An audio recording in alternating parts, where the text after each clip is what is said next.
70년 분단과 대립의 역사를 끊고 한반도에 항구적 평화를 여는 출발점이고 섣부른 종전선언이 남북 해체만 가져오지 않을까 하는 큰 우려가 됩니다. 더 이상 대한민국 정부는 평화 착시 현상을 부추기지 말아줄 것을 촉구합니다. 비핵화라는 공동 목표를 공인하고 그에 도달하기 위한 구체적이고 실질적인 로드맵과 이정표가 나와야 합니다.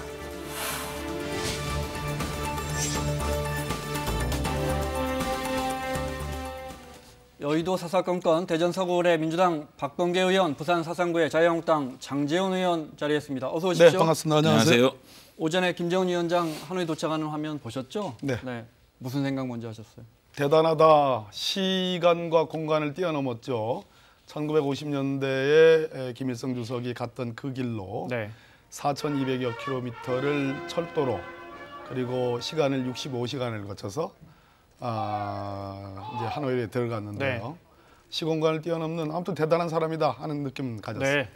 저는 기대 70%, 기대 70%, 우려 30% 정도 좀 교차되는 감정을 받습니다. 이게 물론 기대라는 것이 이번 회담을 통해 가지고 핵폐기 로드맵이 만들어지고 한반도에 정말 평화가 올 수 있는 그런 획기적인 회담이 될 거라는 기대가 있었고, 또 우려는 아시다시피 좀 성급한 성과주의 이런 걸 통해 가지고 북한이 그야말로 핵 보유국 지위를 탄탄하게 만들어주는 거 아닌가라는 우려도 좀 해봤습니다. 네, 우려는 여당 의원님들이 속으로 더 하고 계실지도 몰라요. 잘 돼야 할 텐데. 같은 마음 아니겠어요? 네, 같은 마음이라고 하셨는데 오늘 잘 될 겁니다. 어제 여야가 합의해가지고 북미 미북 정상회담의 성공적 개최를 위한 5당 원내대표 공동 성명을 냈어요. 자유한국당도 동의하셨더라고요. 그렇습니다. 당연히 이 미북 정상회담의 가시적인 성과를 통해 가지고 한반도에 영원한 항구적 평화가 와야 된다는 마음으로 우리 5당 원내대표의 중에 또 나경원 원내대표도 가서 함께 사인을 한 걸로 제가 알고 있습니다. 그동안에 말씀드리지만 어찌됐든 자유한국당을 비롯해서 야당이 이 안보 문제에 대해서 남북 문제에 대해서 초당적으로 협력하는 모습은 보다 많은 것을 가져갈 수 있는 단초요 동기가 된다고 생각합니다. 아주 바람직한 일입니다. 그동안에 우리 국회에서 우리 국민을 대변하는 국회에서 이 북미 회담이나 남북 정상회담 관련돼서 성명 하나 이렇게 제대로 내기가 쉽지 않았지 않습니까? 진일보했다 이렇게 봐도 되겠습니까? 아니 국회가 보이콧된 상황이지만은 이 안보 문제라든지 이런 북핵 문제에 있어서는 초당적으로 협력하고 또 그것이 우리 대한민국의 항구적 평화를 가져온다 그러면은 그런 여야가 있을 수 없다고 생각을 합니다. 네, 알겠습니다. 앞서 기대도 높지만 우려도 있다 이렇게 이야기하셨는데 나경원 원내대표 같은 경우에 섣부른 한반도의 신경제 지도는 북한의 비핵화 속도 늦출 수도 있다 이런 우려하고 있습니다. 잠깐 들어보겠습니다.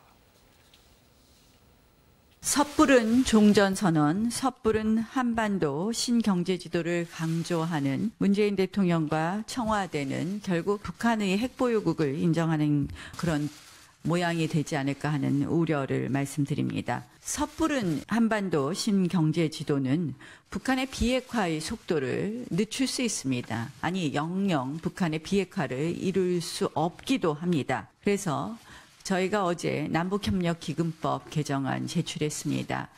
이 북한의 비핵화에 역행하는 돈 흐름은 차단하겠다는 그런 뜻입니다. 섣부른 종전선언, 섣부른 한반도 신경제지도, 그러니까 대북 제재를 일부라도 풀어주는 것이 자칫 북한에 시간을 벌어줘서 비핵화가 더 미뤄질 수 있다 이런 우려입니다. 어떻게 보십니까? 한쪽만 보신 것 같고요. 나경원 원내대표께서. 적어도 대통령께서 말씀하신 신한반도 체제의 핵심은 남북 경협이 맞습니다. 근데 남북 경협이 이루어지려면은 대북 제재가 적어도 완화해야 되거든요. 근데 대북 제재의 완화는 상응 조치에 반드시 비핵화에 관한 로드맵이 나오지 않으면 이루어질 수 없는 것이기 때문에 나경원 원내대표께서 보시는 것은 대북 경제 협력이라든지 어떤 그 뭐 정부 예산으로 지원하는 거 문제만 보시는 것 같고 반대의 측면에서 있을 비핵화의 로드맵은 애써 눈을 감으신 걸로 평가하는 좀 반쪽짜리 평가라고 봅니다. 다시 말해서 지금 자막에 완전한 비핵화라고 했는데 분명한 비핵화 약속이 담보돼야 뭔가 북한에 상응 조치를 해줘야 되는 거 아니냐라는 부분이요. 당초에 비핵화와 관련해서 CVID가 최초로 미국 조야에서 나왔고요. 그 뒤에 그것이 너무 강한 표현이라 해가지고 같은 의미지만 조금 완화된 표현으로 FFVD가 나왔죠. 그리고 그 당시로는 선비핵화 후 제재 완화 내지는 해제였습니다. 그러나 그 뒤에 비건이 스탠포드 대학교에 가서 연설을 하면서 소위 단계적 동시적이란 말이 나왔습니다. 그러면서 영변의 핵시설과 플러스 알파 이 문제가 나왔거든요. 그래서 제가 보기에는 이번 하노이에서의 2차 북미 정상회담에서는 적어도 비핵화와 관련된 상당한 정도의 진전된 합의가 나오고 그것에 반대 측면으로서 제재 완화, 종전선언 뭐 이런 것들이 나올 수 있다 이렇게 봅니다.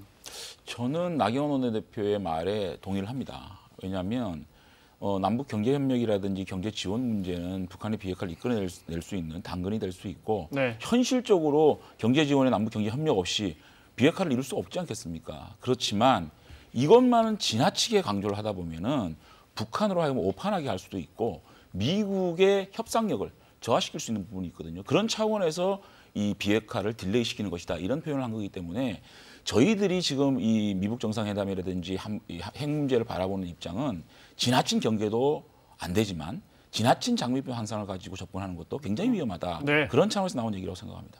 충분히 좋은 말씀입니다. 공감하시는 것 같아요. 아주 그냥 지나친 장밋빛 전망은 뭐 저로서는 그럼 조심해야 될 문제입니다.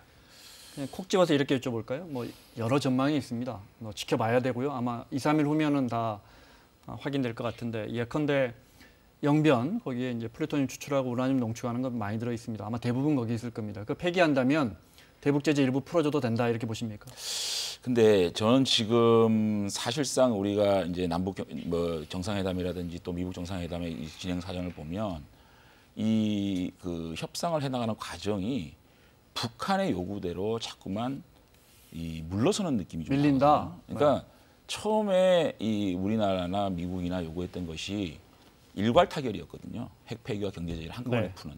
그런데 지금은 그런 얘기가 쏙 들어가고 단계적 비핵화 부분은 사실상 그렇게 갈 수밖에 없는 상황이 되거든요. 그 부분이 안 됐거든요. 그러니까 현실적으로 물론 그런 부분이 있지만 처음에 우리가 생각했던 거와 자꾸만 밀리는 겁니다. 그렇기 때문에 영변 핵시설을 폐기를 한다 그래서 과연 경제 제재 해제를 해야 되냐? 저는 동의하지 할 수가 없는 게 지금 현실적으로 영변도 있지만은 고농축 우라늄 시설이 북한에 2개가 더 있다는 거, 강선을 비롯해가지고 거기에 대해서는 왜 리스트를 제출 안 하느냐? 그리고 지금까지 우리가 과거 핵이나 현재 핵에 대해서는 말을 못 하고 있습니다. 미래 핵, 쉽게 말하면 핵 폐기가 아니라 핵 동결을 얘기하는 수준이거든요. 그래서 지금 최초의 핵 폐기의 개념이 뭐였느냐? 그런 것부터 좀 우리가 생각해봐야 된다. 그래서 원칙적으로 어떤 결과가 나올지 모르겠지만 원칙적으로 핵 리스트를 제출하고 사찰을 하고 폐기를 하고 그 다음에 경제 지원을 해야 되는 그 로드맵은 우리가 반드시 확고하게 가지고 있어야 될 우리의 로드맵 아닌가 이렇게 생각하고요. 사실 북한에서 늘 하는 게 종전선언 먼저 하고 그다음에 신뢰 구축을 해서 비핵화해야 된다는 게 북한 주장이었고 미국 같은 경우에는 비핵화 먼저 하고 신뢰 구축하고 종전선언 해야 된다. 이런 주장들이었거든요. 그런데 사실 지금 논의되고 있는 거 보면 북한의 입장을 지금 따라가는 이런 협상의 모양새거든요. 이런 것들에 대해서는 좀 걱정이 우려가 됩니다. 장 의원님 말씀대로라면 웬만한 지금 전망되는 이번 2차 북미 회담의 성과로는 상응 조치로 경제 제재를 풀어주는 것은 시기상조다. 그렇습니다. 경협과 관련해서 제재 완화 또는 제재 해제와 관련해서 그 단계가 다 다릅니다. 그러니까 제재 해제는 한번 풀어버리면 다시 갈 수 없는 것이고요. 유엔의 특별한 결의가 있기 전에는. 그러나 제재의 유예, 완화는 조금 다른 겁니다. 제재에서 가장 큰 것은 아무래도 대외적인 금융거래, 자본거래, 또 석유와 같은 에너지가 거래되는 것 이런 것들인데요. 지금 고작 거론되는 어떤 제재 완화는 금강산 관광을 재개하는 것 그리고 개성공단을 재개하는 것 이런 정도인 것입니다. 그럼 그 수준에 맞는 북한의 비핵화 조치가 뭐냐라는 거 저는 단계적 동시적이 현실적일 수밖에 없다. 트럼프도 그것을 깨달았기 때문에 비건을 통해서 단계적 동시적이라는 접근을 지금 하고 있는 것으로 보여지고요. 이쪽에서 하나 주면 이쪽에서 하나 주고 그렇습니다. 이런 식입니다. 그랬을 때에 적어도 영변은 북한의 핵시설의 90%입니다. 전부이자시피 하는 그런 건데요. 그래서 기존에 2007년에 육자회담의 결과로서 13합의가 있었습니다. 그 당시는 소위 우라늄 농축시설에 대한 언급을 못했습니다. 그런데 이번에 우라늄 농축시설에 관한 언급이 있고 풍계리, 동창리, 그리고 뭐 이런 포괄적인 합의 같은 것들이 좀 거론될 수만 있다면 저는 단계적 그런 제재 완화는 네. 매우 희망적입니다. 지금 말씀하신 것 중에서 네, 하나만 네, 네. 그 중에서 개성공단도 있고 금강산도 있는데 금강산은 벌크캣이라 그럽니까? 이렇게 목돈 주지 않고 현물 주는 방식으로 해서 일부 풀어주는 건 어떻겠느냐라는. 근데요, 우리가 잘 생각해봐야 되는 것이 네. 물꼬라는 거거든요. 경제 제재 해제에 물꼬를 튼다는 건 엄청난 의미를 가지고 있는 겁니다. 그렇기 때문에 한번 풀어주면 다 그렇죠. 풀리게 된다. 그 물꼬를 틔워주는 것을 어떤 것으로 받을 것이냐라는 건데 저는 최소한 과거 핵에 대한 그러니까 지금은 동결 정도로 경제제재 물꼬를 풀자는 거 아닙니까? 사실은 과거 핵에 대한 현재 보유하고 있는 핵에 대해서는 어떠한 리스트에 대한 얘기를 못 하고 있지 않습니까? 최소한의 포괄적 리스트 거기다 확실한 사찰 이 정도에 대한 약속이 있으면 당연히 그것은 북한에 대한 어떤 경제제재를 물꼬를 터줄 수 있지만 과거 핵에 대한 현재 보유하고 있는 핵에 대한 이런 방구 없이 핵 동결만 가지고 경제제재 물꼬를 해제해 준다? 그럼 굉장히 잘못될 수 있다. 불가역적인 네. 핵 폐기가 아니라 돌이킬 수 없는 경제 지원을 해야 되는 상황도 네, 우리가 근데 예측할 이제 수 있거든요. 말씀하신 것처럼 그런 우려가 과거에 비해 처음 1차 북미 회담 할 때에 비해 높아진 건 분명합니다. 이러다가 혹시 동결하고 지금도 과거에 그런데 저 트럼프 대통령이나 폼페이오 역시 분명한 비핵화, 완전한 비핵화에 대해서는 지금도 분명하게 강조하고 있거든요. 그렇기 때문에 제가 지금도 섣불리 말이에요. 경계하지 않겠다는 겁니다. 장재원 의원님도 지금 표현을 그대로 빌리면 동결은 안 된다. 그리고 사찰과 검증은 그건 진전이다. 이런 표현을 썼어요. 그렇습니다. 자유한국당의 기본적인 입장이나 여러 의원님들의 표현을 보면 동결이란 표현을 많이 씁니다. 그리고 그것을 스몰 딜로 그는 용납할 수가 없는 결과다. 이렇게 표현을 많이 합니다. 동결은 기존에 있는 것은 그대로 놔두는 겁니다. 제가 아까도 말씀드렸듯이 영변 핵시설이 북한 전체의 90%를 차지하는 것이고 영변에 관한 우라늄이든 플루토늄이든 적어도 핵시설에 관한 사찰 검증과 폐기 로드맵이 나온다면은 그것은 동결이 아니고 훨씬 뛰어넘는 차원의 그런 합의로 평가를 해야 되는 것이 맞고 만약 그런 정도의 합의라면 제가 말씀드린 문재인 대통령께서 이런 걱정을 했습니다.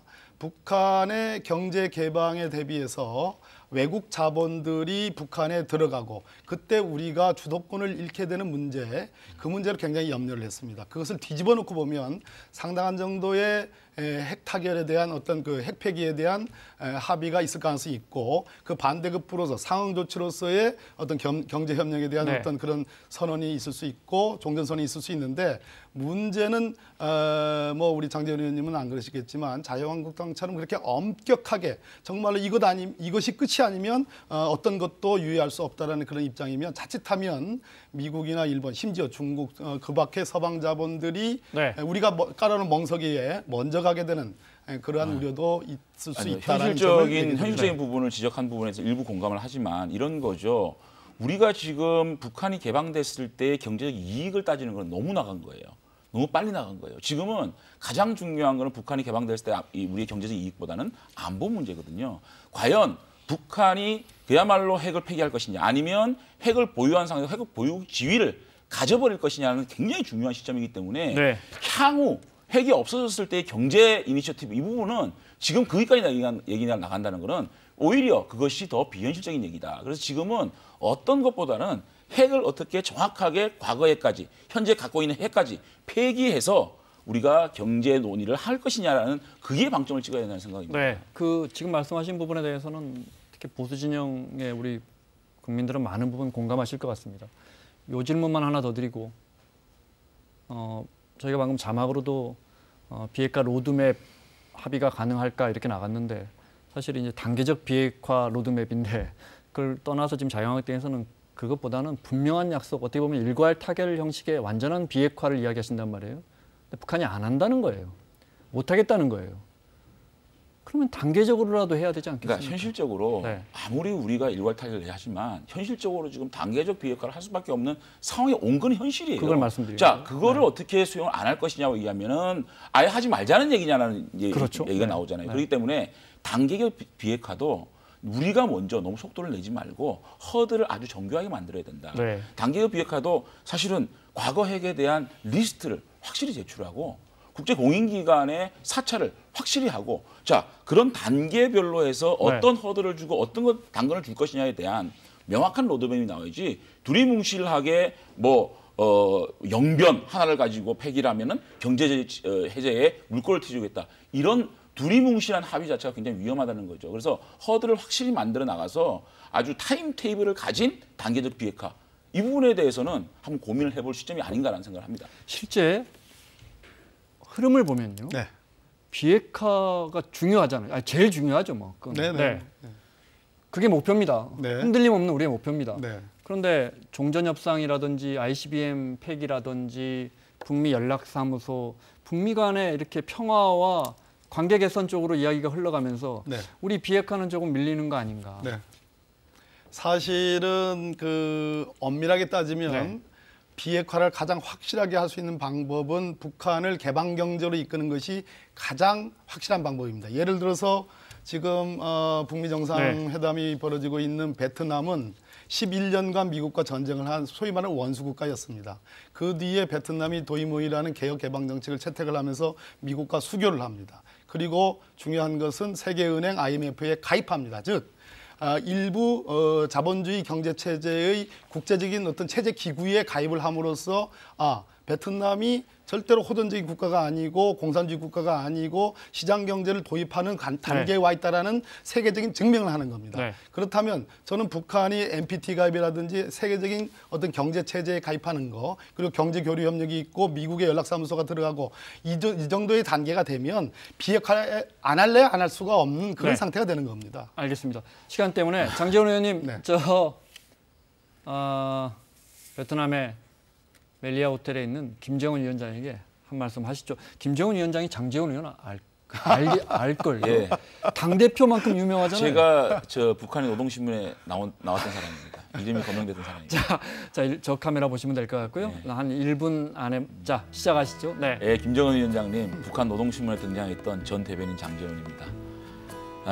지금 이번에 북미 정상회담을 하는 것은 북한이 개혁 개방을 통해서 경제 변형을 가는 길로 갈 것이냐, 아니면 고립과 멸망의 길을 갈 것이냐 선택의 기로에 놓여 있습니다.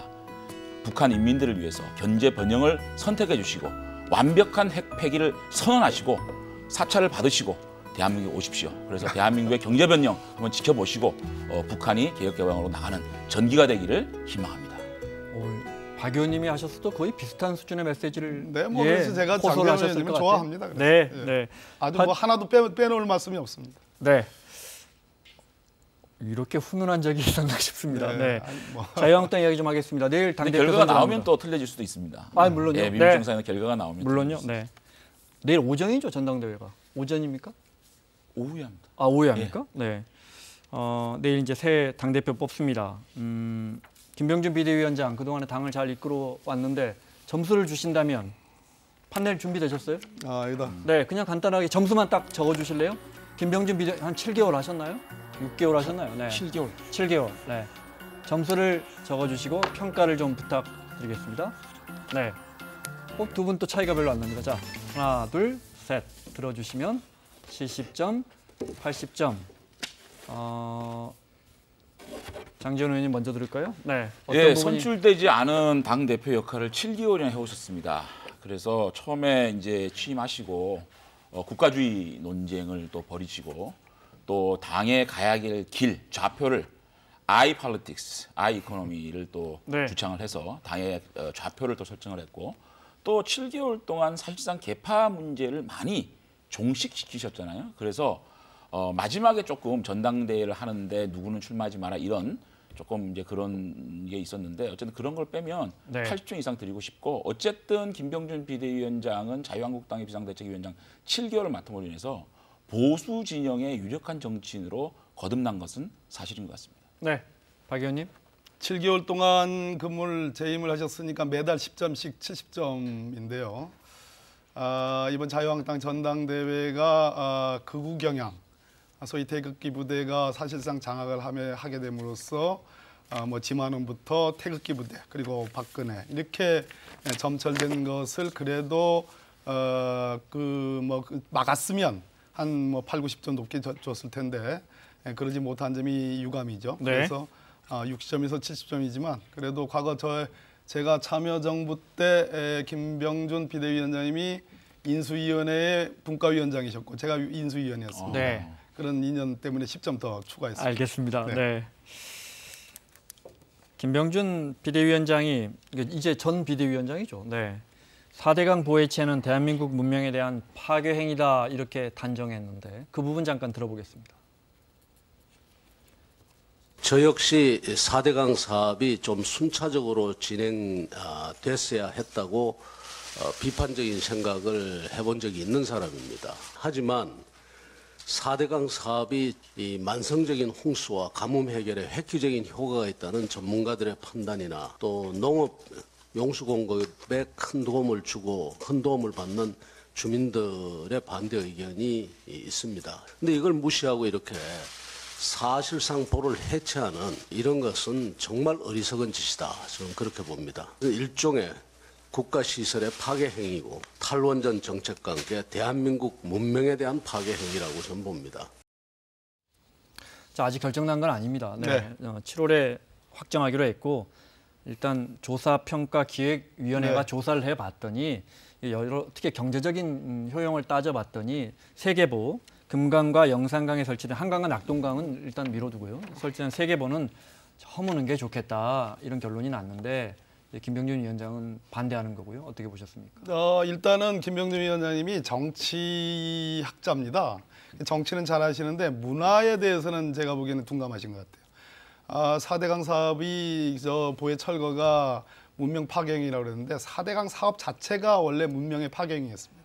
문명이라는 것은 도시와 근대화와 함께 자연과 공존하는 게 문명이에요. 그리고 문화와 함께하는 것이 문명인데 4대강 잘 흐르는 강을 거기에 수십조를 강바닥과 인공보로서 환경을 파괴한 것이 4대강 사업입니다.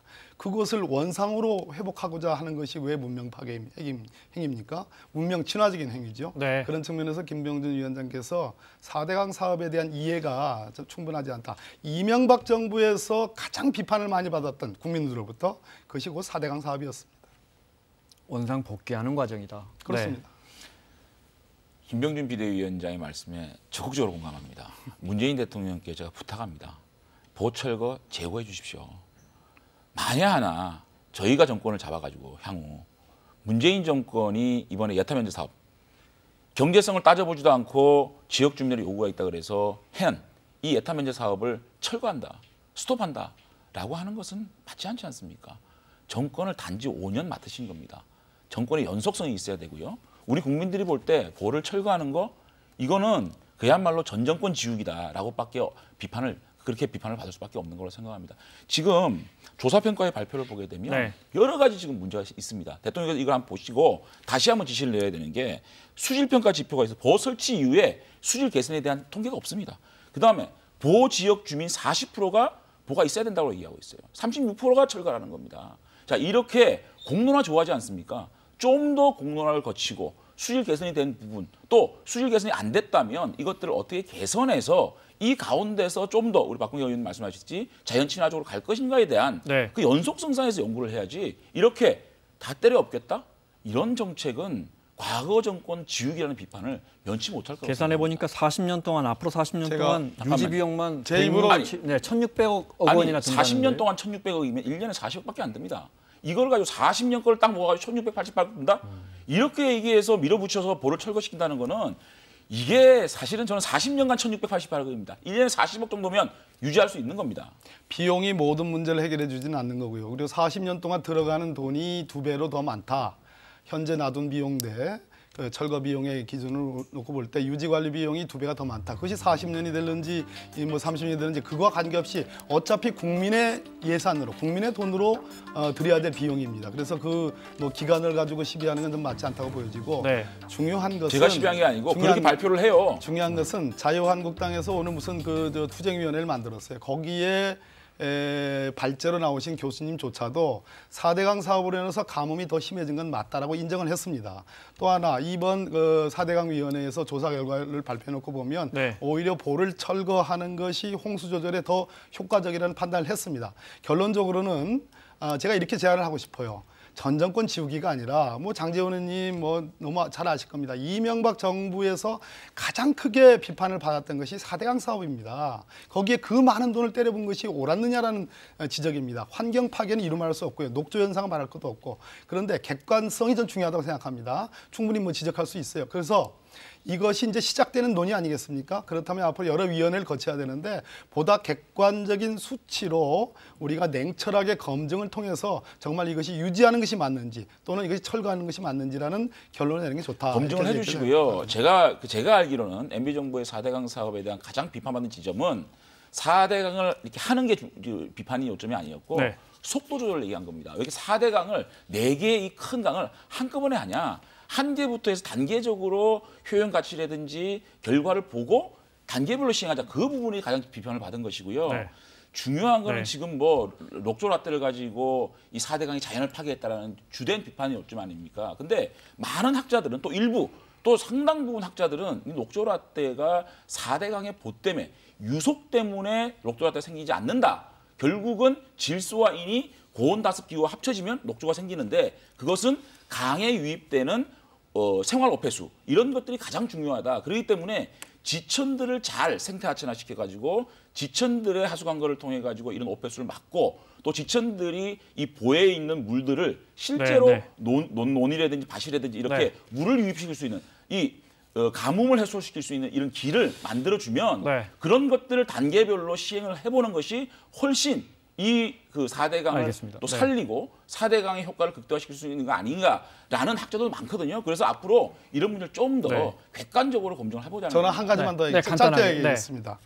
4대강에 대한 국민적 여론이라든지 4대강에 대한 평가는 저는 이미 국민적 공감대가 있다고 봅니다. 그런데 지금 그것을 공감대 기초에서 지금 원상 회복해가는 과정을 시비한다는 것은 정말로 말 그대로 다시 이명박 정부로 다시 돌아가고자 하는 의도냐라는 그런 질문을 네. 안 할 수 없습니다. 보 지역 주민들의 40%가 보를 철거하지 말라고 하는 비슷비슷해요. 35%는 그러면 철거하자는 겁니다. 지금 알겠습니다. 어쨌든 네. 전 정부가 했던 사업입니다. 그거를 비슷비슷한 여론 속에서 철거하겠다는 거는 일방적인 독주죠, 정권에. 전체 국민 여론도 한번 봐야 된다. 자, 7월에 이제 국가물관리위원회가 최종 결정을 예, 그렇습니다. 하니까요. 네, 네. 그때까지 또 좀 한번 객관적으로 봅시다. 여론 예. 수렴이 더 돼야 할 것 같고요. 네, 알겠습니다. 마무리를 해야겠습니다. 내일 전당대회 태극기 당원분들의 열기는 아직도 사그러지지 않고 있습니까? 아니 내일 전당대회는 각 지역구별로 대의원들만 초청돼서 대의원만 들어가기 때문에 아, 그렇군요. 제가 볼 때는 그렇게 뭐 소란이 네. 있거나 또 우리 국민들이 볼 때 좀 안 좋은 장면은 연출되지 않을 거라고 생각합니다. 그럼 뭐 대의원들 8,000명만 들어가고 김진태 이건 좀 네.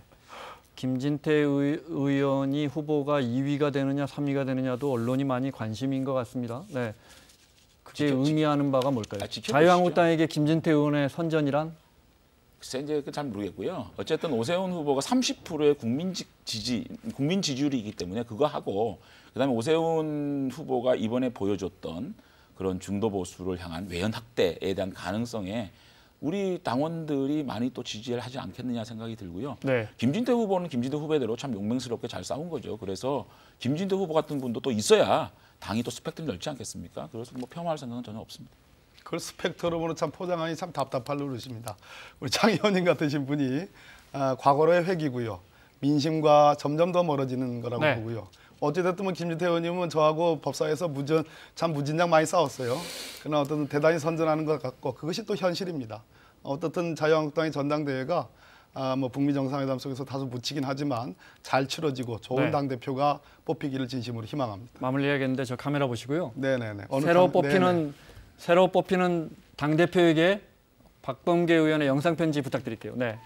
아마도 제가 생각하는 국회 본회의에서 늘 제가 야당 시절에 저격수로 대정부 질문했던 그분이 당대표가 될 것 같습니다. 그러시다면 자유한국당의 당대표님이 정말 싸울 때는 싸우더라도 국회는 열고 시시비비를 민의의 전당 국회에서 가려주시는 그러한 멋진 정치인으로서 자유한국당을 이끌어주시기를 진심으로 바랍니다. 누가 될지 저는 다 압니다. 알겠습니다. 고생하셨습니다. 그분이 되는 거. 아니 결과를 참 지켜보십시오. 우리 네. 그 당원들의 현명한 선택이 있을 거라고 생각합니다. 뼈 있는 말씀 같은데. 자, 박범계 의원, 장제원 의원과 함께했습니다. 다음 주에 뵙겠습니다. 네, 고맙습니다. 고맙습니다.